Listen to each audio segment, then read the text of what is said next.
Welcome to the Nerd Party. Oh, Miles here.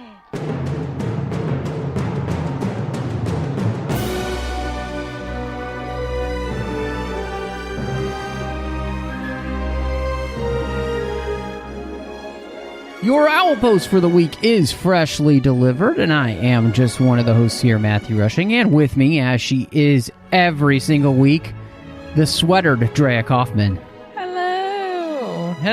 Hello. You must either, the weather there is cooler or the air conditioning is up.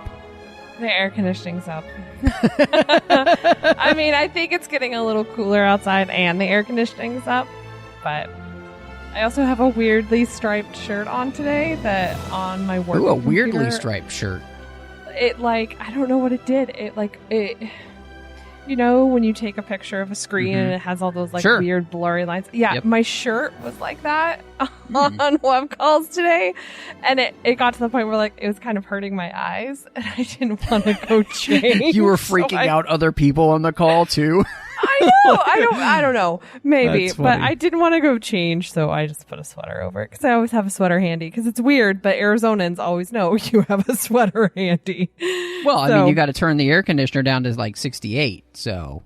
Well, when you could go out, but when you go out to eat, they try so hard to keep everything really cool that it overcompensates this time of year when it's not as hot. So it's 55 degrees inside the restaurant and 90 degrees outside. And so you have to dress for both. So we have a very unique definition of layers, dressing in layers here. But yeah, that you always have some sort of sweater in your car or handy or whatever. So yeah, it makes movies great though, because you can kind of bundle up and really get comfy and snuggy while you watch a Can we not movie talk in the about theater. that? That's a sore subject for me. So. I know, you're still so upset, but you made it to one. I You made did. it to one. I did. Yeah. I'd gone to see Tenet. I had to drive an hour, but it was totally worth it. So, anyway, people are not here to hear about Tenet. They can do that over in the 602 Club. But we want to say thank you for joining us before we dive into Chapter 14, The Thief. You can find us wherever you get your podcasts. We're on Apple Podcasts, Spotify, any of those places. If you happen to be on Apple Podcasts, please give us a star rating review. Let people know what you think of the show, and we'll read that out on the show as well. And then, of course, you can find us on Twitter at Join Nerd Party. We're on Facebook at facebook.com/The Nerd Party. There's thenerdparty.com. You can go to the contact section. You can send Dre and I an email, and you can find us on Instagram, too, at The Nerd Party. So, Dre, this is a very quick chapter, honestly, but there is a lot that happens in it. And Well, there's a lot that gets set up to happen in it. This is right? true. Like not an actual lot happens here. We just learn a lot here. Right. That's true. But there is, it is interesting because this is going to set up a lot of what's going to happen in this part of the book from now on. Yes. And part of that is where they land, that they have landed in some woods as Harry's waking up and he realizes they're not at Grimmauld Place anymore.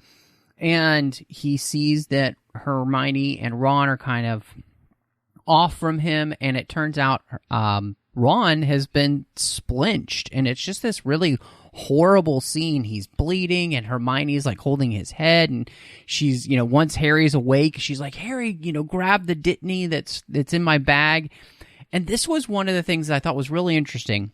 Throughout the series, Harry kind of reverts, I think, to being just a muggle, and immediately, he would have been, sifting through the bag normally, but Harry immediately remembers he doesn't have to rummage through the bag. He just accios it immediately, and I was like, Harry's learning. That's so great. Well, he kind of does. He kind of does. Because he does reach in, and they do describe he feels some objects, and he very quickly realizes it's a lost cause to try to search that way, and then he reverts to being a wizard, right? Mm-hmm. So I think that that's so true. The things that we learn are so incredible. The things that we grow up with, the things that become us and define us, are so hard to unlearn, right? Remembering to use magic first is not his first instinct, which it becomes, because later in the chapter he has to look for the tent in the bag, and he's like, oh yeah, no, there's no reason to bother, I'm gonna just accio it. But yeah, I mean, he learns very quickly. And this is a part, actually, it's so small and almost insignificant, but they don't do a great job in the movie of depicting Harry's sort of panic in the moment. He seems very capable, and I don't know how to describe it. Like, he's very calm and organized and methodical in what he's doing in the movie. And in the book, he's very frantic, very worried, doesn't really know, is scatterbrained, very instinctual, right? And I mean, I appreciate it so much more. In the book, his best friend is like bleeding. He doesn't know what happened or where they are or why they are, right? There's so much going on. I think the book does a good job of showing the confusion and the sort of fury of what's happening over the movie. Yeah, no, I think you're right. I mean, both of them are in this place, right? For Hermione, Ron is somebody who she is very close to now. You know, like close to, like, you know, they're on that line of like, with him. Yeah, dating. And so, and we even, yeah, they're dating us. Right, exactly. Because we get a moment in a minute where Harry almost feels like he's interrupted them. Because it's so intimate between them, He's right? The wedding crusher. Yeah.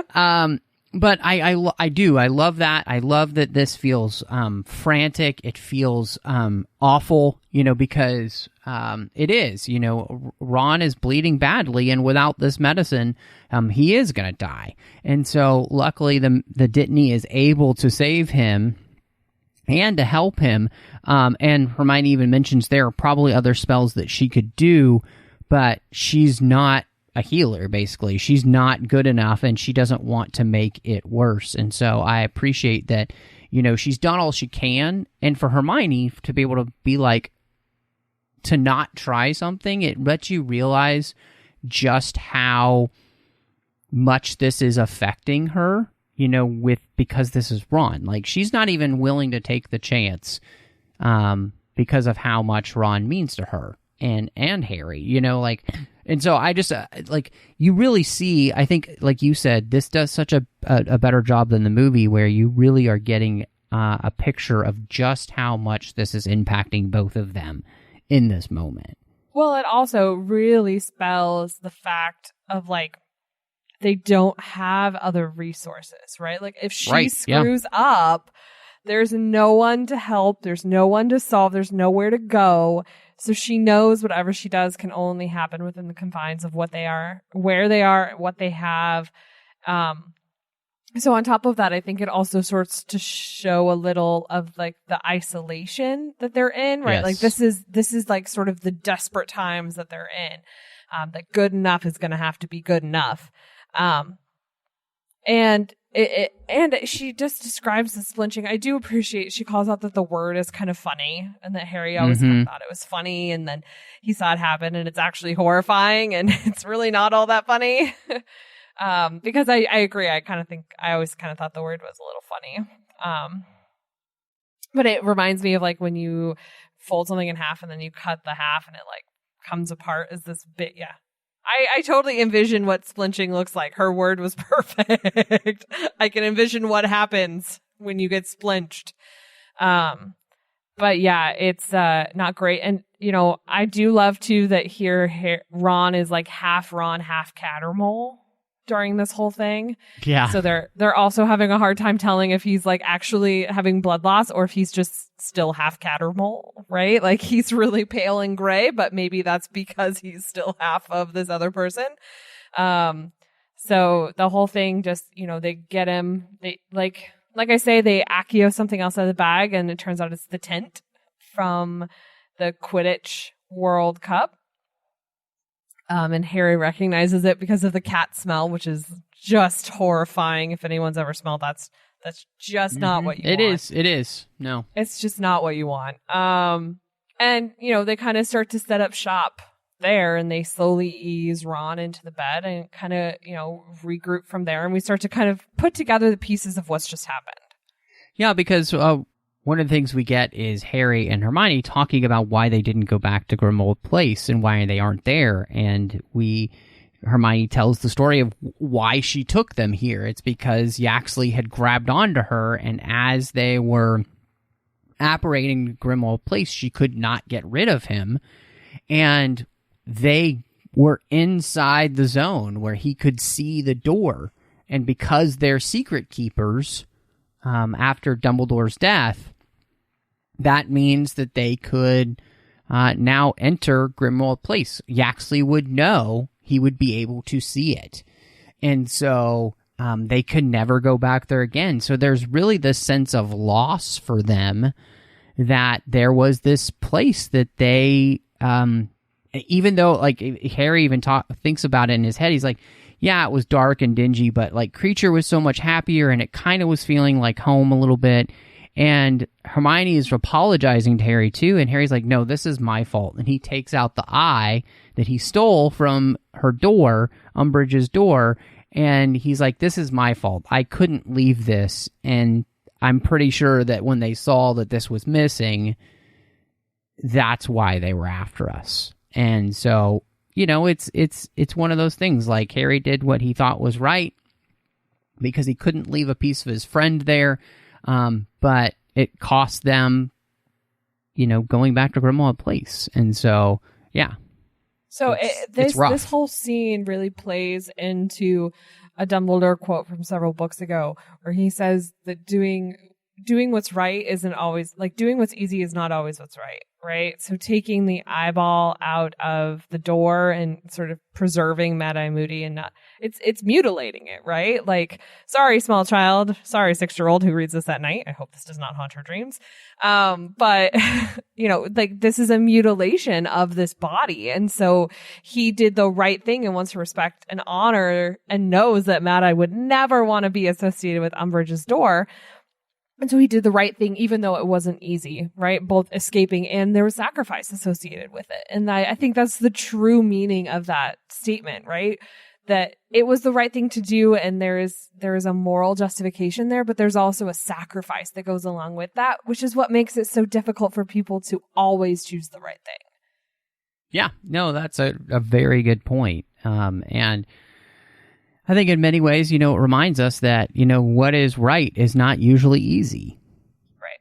So and sometimes you have to do it and just know that there's, you know, like this, the fulfillment comes from within, right? Like there is a personal, he did this as a personal feeling. He knew that this was the right thing to do. And he didn't know the consequences of it, but, you know, he can't talk about, oh, well, I shouldn't have done that. That was never even stated here, right? Sure. He's like, no, I did it. This is what I did, right? Yeah. There was never a, well, maybe I shouldn't have taken the eye, or we wouldn't have gotten caught. No, just that was the right, like, there was no debate as to whether that was what they should have done or not. And I appreciate that, because that is hard, especially in today's day and age where that would be questioned, right? Like, oh, well, maybe if you hadn't taken the eye, it would have been that much easier. Well, okay, but I'm leaving a poor friend in a place that he shouldn't be, and no one should be treated that way. But, you know, and then he kind of goes on to have sort of a personal grief and has to kind of push it out of his mind when he starts to think about Kreacher. So you mentioned Kreacher was happier. He also tries very hard not to think too hard about the fact that he won't be able to go back and have dinner with Kreacher like Kreacher's expecting. And, you know, that he doesn't know what's going to happen to the house elf. Can he apparate away? Can he escape? Will he tell on them? You know, he has no idea. But he tries really hard not to think about it because it doesn't do him any good at this point. Right. Absolutely, and they have a lot to think about. I mean, Hermione starts setting up protection charms around the tent. Harry's setting up the tent. They get Ron into, the tent to help him lay down. And it was really interesting because they have this moment where they're going to have a conversation about things, and Hermione starts to say Voldemort's name, and Ron just has a fit. He's like, do not say that name. And they start to be like, but Dumbledore said, and Harry's like, look, it obviously didn't do Dumbledore any good. And so can we just say, you know who? Can we just show him some respect? And Harry's about to kind of get into it with Ron, and Hermione gives him a look, and he just drops it. But it is really interesting because, you know, this is something that is going to get brought up actually a few times in this chapter of, like, can we just not say that name? And I think, you know, this is one of those places where Ron and Hermione and Harry are different in the sense that Ron grew up in the wizarding world. And so he grows up with those prejudices. He grows up with those idiosyncrasies, whereas Harry and Hermione did not. And this is one of those places where they didn't grow up with this fear or understanding of this character named Voldemort in the same way that Ron probably did in his household, since his parents were in the Order, and he probably did hear some stories about what things were like back then that Harry and Hermione would never have known until, a few years ago, right? And so I think it's a much different understanding of the world, and it kind of helps us be reminded that most people in the wizarding world think like Ron does. Well, and I also think when you think about the characters and what they bring to the table as strengths and sort of, we talked a little bit about like your natural impulse, right? Harry and Hermione and Ron all have very different strengths and impulses, which is why they make such a great team, right? Because they kind of cover each other's gaps and together make a very, very, very strong trio, which is why whenever they're together, we're all doomed for good reasons. But Ron has always really acted from a gut instinct, instinctual perspective, right? Like he has good instincts for things, except for women. And so he has always reacted sort of a gut reaction to things, right? He'll always ask that question. That's just who he is. So for me, listening to this too, he's having sort of a gut reaction to the name, both based on what you've said about his history with it. But I also think he just knows it's more significant than we know, but he doesn't know how to explain it yet, right? It's kind of like Harry and the wand. He doesn't know how to explain it. He knows something to be true, something to be right. And so, he's just finally to the point where I think he's just starting to express it more. Like, just trust me, guys. My instinct says don't do this. I just need you to do this for me. I don't care if you can rationalize it your way. I'm asking you, call him he who shall be named, or he who shall not be named. So, I also think you have to think about it from that perspective too, right? Like Ron is having a strong reaction to this, and Harry, as his best friend, kind of knows that he's not going to ask if it's not sort of important to him. Yeah. So, it's a combination of things, I think. On that same note, I think you're absolutely right, because this is when Ron's like, do you think the Cattermoles were able to escape? And he's really having this kind of emotional connection with them and worried about their well-being. And this is that moment where Hermione's looking at him as if, like, she had just kissed him. Like, it's that intimate. And Harry feels kind of uncomfortable in this moment in some ways that he's in the middle of this. Because I think Hermione is really seeing Ron's heart, right? And Ron is showing that to us as well.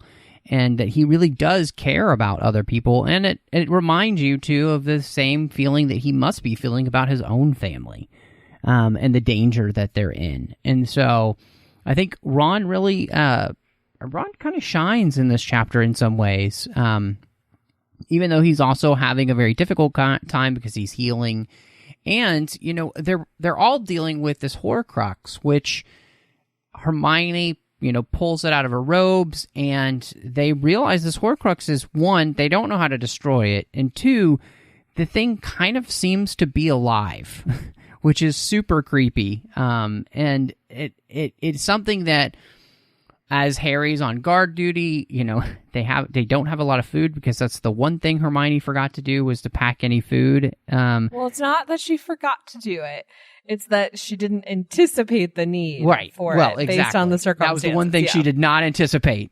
Yes, because her thoughts were they were going to go back to Grimmauld Place. Right. And so it's not that she forgot it. She just didn't think they were going to need it. So why put the effort and energy towards it? Absolutely. Right? But yeah, for sure. And I do love, too, this whole, you were talking about Ron kind of having his shining moments in this chapter. I think it also speaks a lot to being very authentic to yourself, right? Like, he's in a lot of pain. He doesn't really have a tolerance to be very PC or think about others' feelings. So what we're seeing here is a very true and authentic version of Ron as well. And I think that, while he's in this pain and recovering, that his authentic self truly cares about these people he knows nothing about. I think that just lends itself even more so to how kind his heart really is. And, that too is part of his upbringing, because his parents would care the same way. So, I think it's such a great opportunity to say, like, those times that we're really stressed and broken down are often the glimpses into who we really are. And we should really, take stock in that. And I think this is a good chapter to do that for Ron, to look at him as him, right? He's purely him in pain and all. So.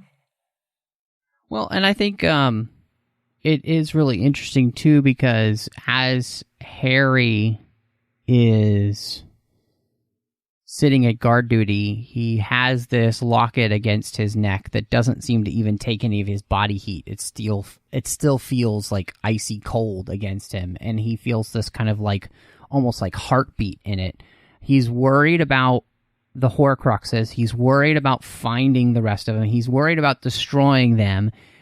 He's kind of spiraling, and in that moment, he begins to have his scar hurt, and he begins to see that Voldemort has found Gregorovitch and is interrogating him about something that apparently he used to have, but he does not have anymore. And so Voldemort searches his mind and finds this memory of Gregorovitch in his workshop, making his way through his workshop and seeing a blonde-haired boy grab something and then hop out the window. And I thought this was awesome that not only does he get to read Voldemort's mind, he gets to read Voldemort's mind reading somebody else's mind, which is totally not depicted in the movie very well, but it's amazing. Well, and it's really interesting because then it's this thief that who he's after. And Gregorovitch does not know who the thief was. And so Voldemort kills him. And that's the moment where Harry gets woken up by Hermione, and Hermione's really mad at him for, not learning occlumency. And she's like, you know what? If you can't, stop falling asleep, I'm going to finish this watch. And Harry's going to, argue with her, but she's like, Hermione's just not in the mood. And so Harry takes himself to bed, and Ron is the one who's like, what did you see? What did he show you? And they together talk about what it is that Gregorovitch wants, and they don't know what it is, but Ron has an interesting theory. He's like, what if he wants to make another Horcrux? And Harry's like, I don't know. I mean, it could be that. I don't think it is, but wouldn't it be dangerous for him to push it past the limit he's already at? Like, Hermione mentioned that she believes that his soul is already at the limit with 7. And so, but Harry thinks he knows what this is. He thinks that whatever it is that Voldemort is after, Gregorovitch used to have, and it's not wand lore, but it must be something that he thinks is going to help him with the problem of the cores of their wands. So it's just really fascinating because there's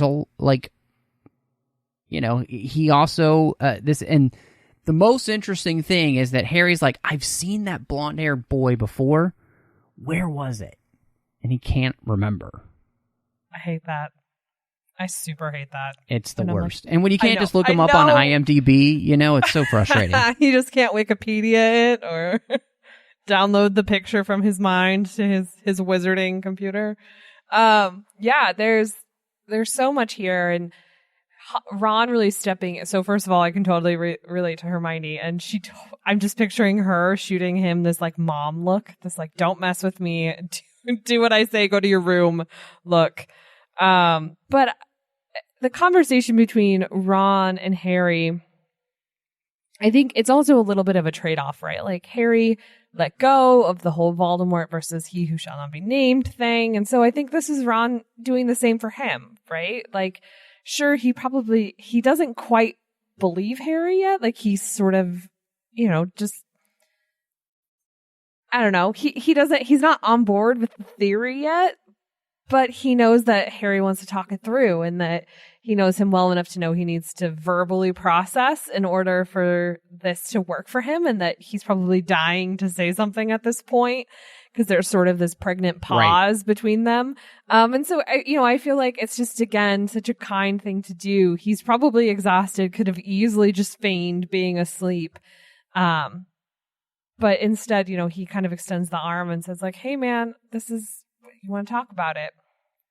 And so, it's another time where Ron kind of shows that innate kindness and selflessness to support his friend, which is should be super simple. But I mean, I've been exhausted and not want to talk to my husband at bedtime, and wasn't even splinched. So, I don't have an excuse, but, I think it's a nice moment. And I think that as we continue to see these bonds between the characters, it makes it all the more important for the story ahead as to how things are going to shift and how the dynamics are going to change. Not to spoil anything, guys. Things are going to change. Yeah. Well, and I do think that Ron is interested, too. I think unlike Hermione, Ron doesn't quite see things the same way Hermione does here, where he thinks that Harry shouldn't be seeing this stuff at all. And I think he's a little bit more on Harry's wavelength as to how this could be utilized. And honestly, when you think about it logically, it's really kind of the only connection that they have right now to anything about what's going on. And so it kind of makes sense to try and utilize all the information you can in any way possible, because as Harry was thinking to himself earlier, like, he doesn't know where these other Horcruxes are. He doesn't know how to destroy them. And they have no connection with the outside world, really. So it's like, this is really their only lead to some things happening. And it seems like to try and shut that off would be irresponsible of them. Well, and Ron, while kind of steeped in institutional bias and some of those other classist things we've talked about in former chapters, he also is one of the most open-minded characters, right? He takes a lot of convincing to come along sometimes in those thought processes, but I mean, reprogramming yourself to unlearn something you've known to be true your whole life is a challenge. And so the fact that he can do that and still be open-minded enough to have these conversations and be engaged and say, okay, I'm going to reject all things that make sense and I'm going to listen to what you say because there's probably some truth and reality in there and I can help you work through it, is a big step, right? And it shows how open-minded he is. So to your point, he wants to know because he's curious. And he thinks there might be something real there, where Hermione has completely rejected this theory, as she's done with several of, Harry's theories over the books in the years. And so, I think to your point, he totally is. He's not sold yet, but he's also not unsold. Like, right, exactly. He hasn't been convinced fully enough to defend it, but he wants to know and he wants to continue to go on the journey. He's just not willing to stand up and argue for the theory yet. Right? Well, he's not fully on board. And there's a point where it's like, earlier where Hermione knew to give Harry the look to drop it with Voldemort's name. I think I think Ron also knows times to when it's best to just have a conversation between him and Harry because Hermione's not in the mood, and obviously Hermione's not in the mood right now. So, but I think that him and Harry do believe at this point that this is kind of an important conversation to have. And so and it's going to be interesting because this really changes a lot of things in the book. And it changes a lot of things about their journey. They have one Horcrux, but they have a lot of problems right now. And so to see how they move through this is going to be really interesting. And I'm excited. I mean, we've got everything from how do you destroy a Horcrux to what's for my next meals, right? What's for dinner? What's for dinner? How do I destroy an evil artifact that I have no information on? I mean, it's the whole gambit here. We got the whole spectrum going for us, or I guess against us. So this is that opportunity to let every little thing slide and really focus on what's important here. So we'll see if they can do that. Yeah. I got bets. I got bets going. Bets too. If you want odds, let me know. Well, if people want to catch up with you before we come back for the next chapter, chapter 14, The Goblin's Revenge, where can people find you, Drea? If you want the odds on how many Skittles to M&Ms based on whether these kids can prioritize and let the little things go, you can find me on Twitter at PCFCheck or on Instagram at Drea Coffman, and it's Coffman. And you can find me on Twitter, Instagram, Letterboxd, Vero under the name MattRushing02. You can also find the 602 Club at the 602 Club on Twitter, which is the show I do over on TFM, which is our geek show, a local geek show, talking about all things geeky outside of Star Trek. I'm also over on TFM doing Literary Treks with Chris Jones, talking about the books and comics of Star Trek, as well as Deep Space Nine with him on a show called The Orb. And then here on this network, the Nerd Party, you can find me doing Arrested Negotiations with John Mills, as each and every week we're talking about a fun topic in Star Wars. In fact, we are doing commentaries for all the episodes of The Mandalorian before Season 2 comes out, so check that out. But, you know what? Thank you so much for checking your outpost. Mischief managed.